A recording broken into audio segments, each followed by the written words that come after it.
Welcome to our channel, where we bring you in-depth analysis and updates on some of the most infamous crime incidents.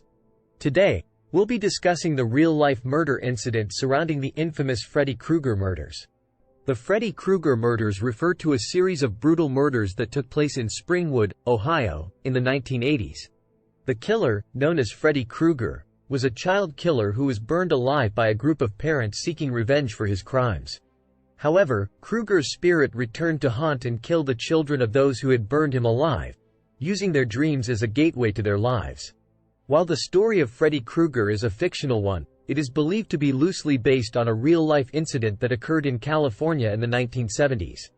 A man named Wes Craven, who wrote and directed the original Nightmare on Elm Street movie, was inspired by a series of articles he had read about a group of Cambodian refugees who died in their sleep after experiencing terrifying nightmares. However, there is another real-life murder incident that some people believe to be connected to the Freddy Krueger murders. In 1981, a man named Joseph Krueger murdered his wife and 3 children in their home in Westfield, New Jersey.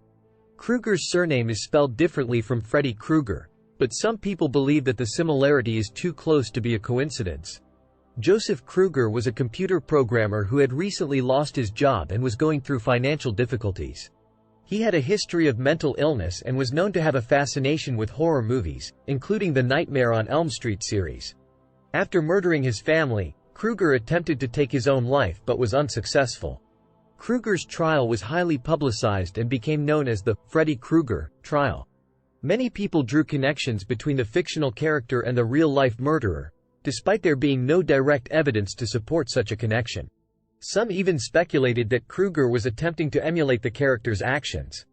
During the trial, Krueger was diagnosed with paranoid schizophrenia and was found not guilty by reason of insanity. He was committed to a psychiatric hospital and has remained there ever since.